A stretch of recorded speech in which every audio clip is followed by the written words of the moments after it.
Good morning, it's the 24th of October 2024. My name is Stephen Ryan from Life Sciences Real Estate. I'm here in London at the offices of Hogan Lovells to launch our new report on data security and cybersecurity in life sciences buildings. Cybersecurity is viewed as a massively serious threat to healthcare, to the life sciences sector, and everywhere. Recently, we have seen that the cost of breaches has increased significantly. The World Economic Forum ranks cybersecurity as the fourth most dangerous risk facing society right now in 2024. We have looked at different types of life sciences building, be it R&D labs, production facilities, warehouses, or the point of care. And in each type of life sciences building, data security and cybersecurity risks abound.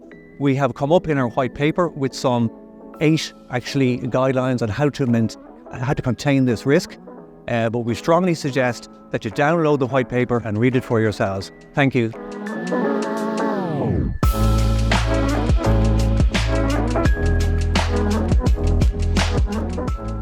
I am Paul Cashmore, co-founder and CEO of Solis Global Cyber, a digital incident response company that provides specialist expert help when the unthinkable happens. We provide proactive 24/7 SOC security managed services.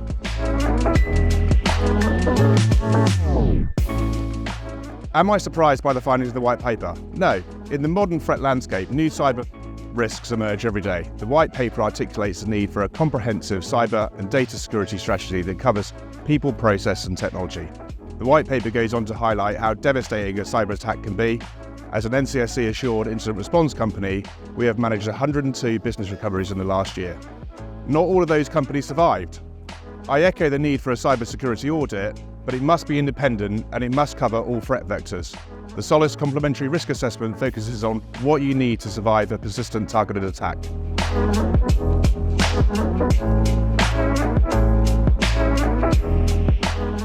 In general terms of awareness and readiness to cope with data and security threats, everyone is aware of the threat. However, high-profile incidents are reported every day in the news. Most organisations have no awareness of a typical modern ransomware.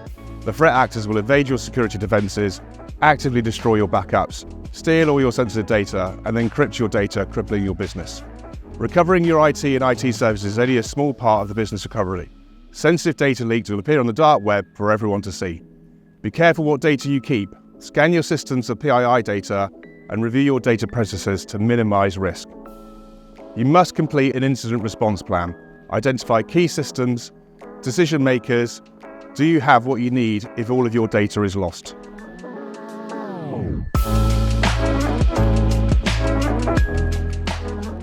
We see the risks of cyber attacks and data security breaches increasing. We have run a specialist data digital forensics and incident response security team for nearly 10 years. The current pace is unrelenting. It is not only large businesses that are at risk, every business, every size. With the rise of Gen I threat actors, attacks have become much more sophisticated and more personal approach, using social media data and other public available threat intelligence information to personalise and be more authentic.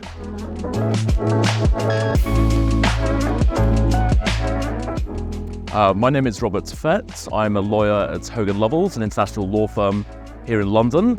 I'm a cybersecurity lawyer, so I focus on helping companies to react to cybersecurity incidents, including notifying authorities, as well as other areas of data protection and artificial intelligence.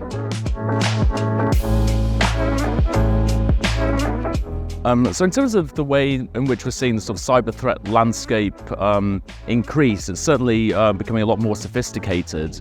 I think one of the things which resonated me about in the white paper was actually around the impact of M&A activity. So one of the things I see with some of my clients when they're trying to acquire a company is that the companies that they're acquiring are just not prepared to deal with cybersecurity threats. Maybe they've had a lot of threats and don't fully understand how to react to them, and they're not prepared with a full sort of incident response plan.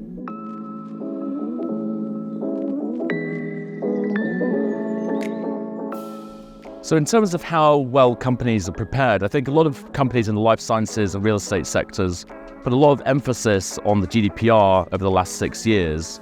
And that's helped them to some extent. But now we're seeing other legislation in Europe, such as the NIS2 directive, which is imposing a lot more obligations on companies in terms of the level of incident preparedness, and also it's imposing sort of more obligations on management directly in terms of how they need to be prepared and to prepare the company.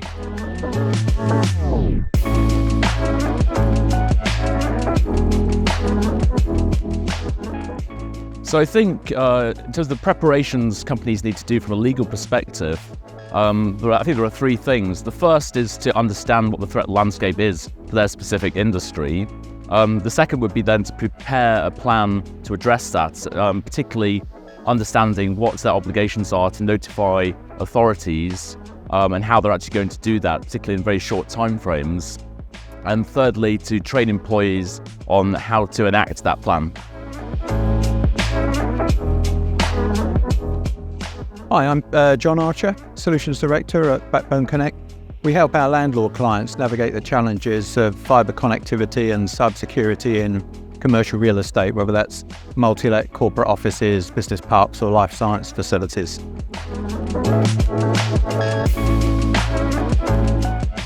One of the things that I was surprised about in the white paper was the propensity for organisations in the life sciences sector to be involved in M&A and activities, and actually what the collateral effects of that might be on data privacy and security. I mean, it's challenging enough as an organisation on its own without the tasks of IT directors and heads of compliance having to compare notes when organisations come together. So yeah, I was surprised by that in the white paper.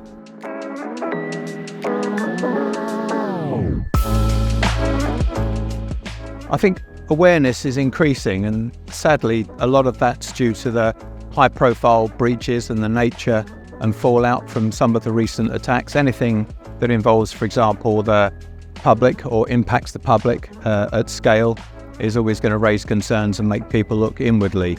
So I think in terms of preparedness, we're certainly seeing a lot more interest and a lot more approaches taken to counter the potential threats in the projects we're involved with.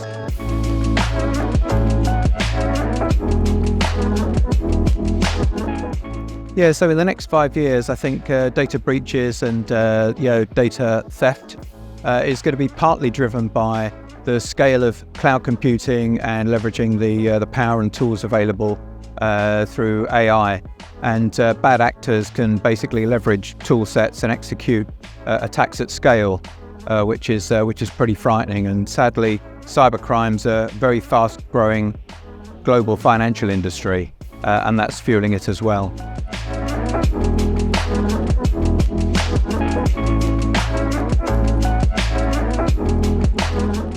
Yeah, my name's Alison Ring. I'm a director with AECOM. I head up their life science tech sector in the UK and Ireland.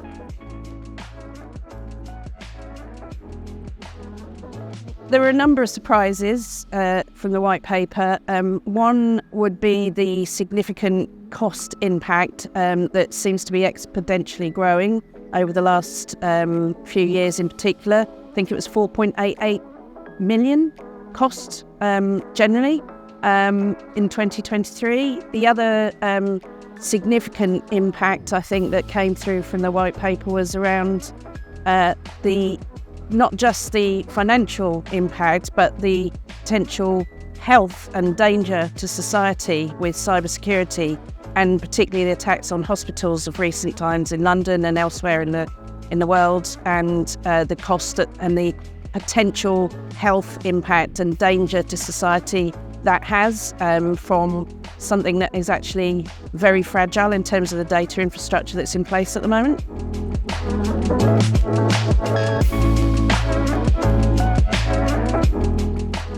I believe life science real estate generally is slightly lacking, naive in the position of cybersecurity. Landlords, I think in particular, are probably not fully aware of the threat that provides to occupiers. I believe that they are developing facilities unaware of potentially some benefits that they could give their occupiers by putting resilience into the main shell of the building before occupiers come in, which would help sell that asset as well as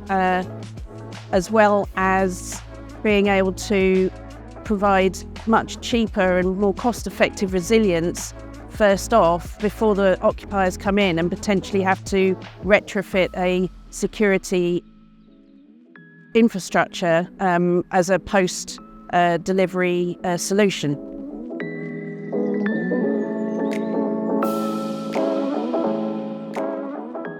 I believe some of the major threats will be coming from very organised teams of people that do really want to disrupt the global security.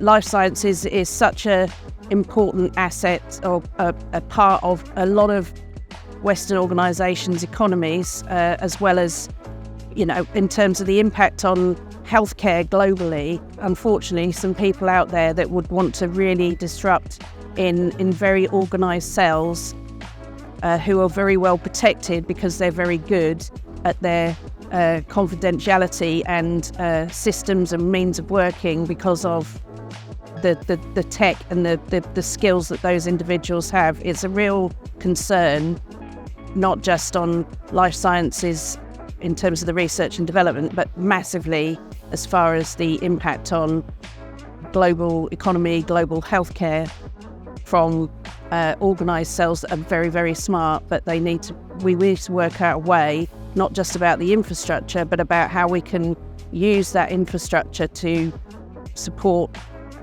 the authorities who are trying to curb this significant exponential increase.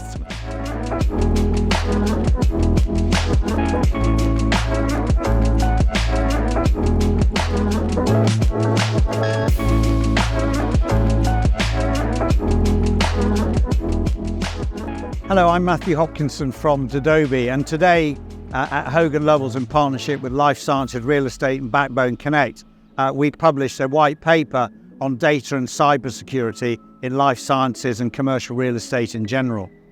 I think that one of the key things that came out from the panel discussion today was all around the increasing risks that relate to the cybersecurity and data security environments. With a number of these companies being startups, the resource, knowledge and access to technology is somewhat limited. So the question lies around the responsibility.